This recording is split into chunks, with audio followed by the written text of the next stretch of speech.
All warfare is based on deception. In the councils of government, we must guard against the acquisition of unwarranted influence, whether sought or unsought, by the military-industrial complex.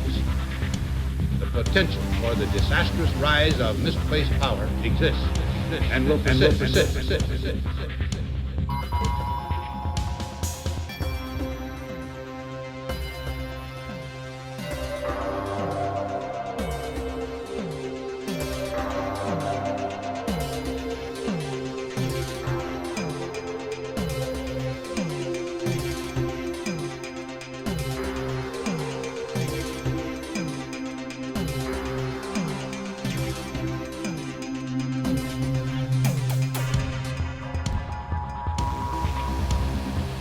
War is a racket. It always has been. It is possibly the oldest, easily the most profitable, surely the most vicious. It is international in scope. It is the only one in which the profits are reckoned in dollars and the losses in lives.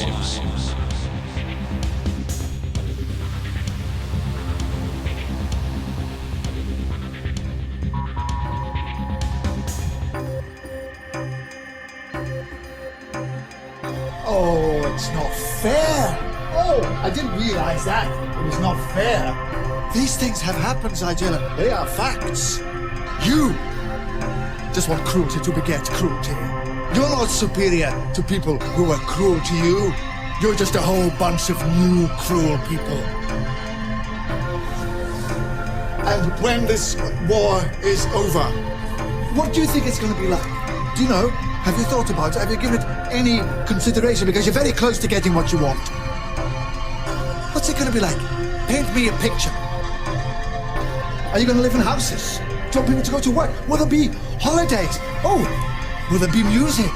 Do you think people will be allowed to play violins? Who's going to make the violins? Well, oh, you don't actually know, do you? Because, like every other tantruming child in history, you don't actually know what you want. So let me ask you a question about this Brave New World of yours. When you've killed all the bad guys, and when it's all perfect and just and fair, when you have finally got it exactly the way you want it, what are you going to do with the people like you? The troublemakers.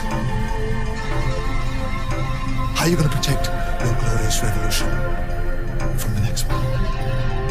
Well, maybe you will win. But nobody wins for long. The wheel just keeps turning.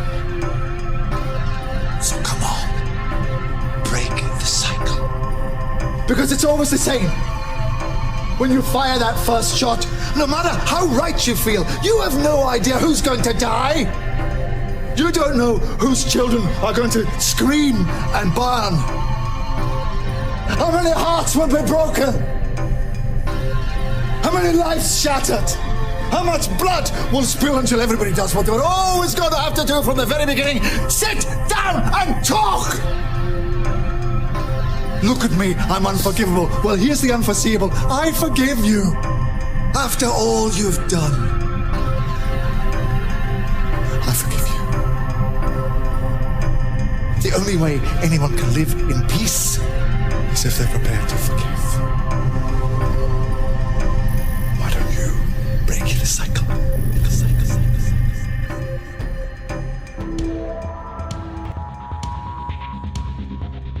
Every morning I saw Dockland burning. 500 people were killed in Westminster one night by a landmine. It was terrifying. Aren't Arabs terrified? Aren't Iraqis terrified? Don't Arab and Iraqi women weep when their children die? Doesn't bombing strengthen their determination? What fools we are to live in a generation for which war is a computer game for our children and just an interesting little channel for news items.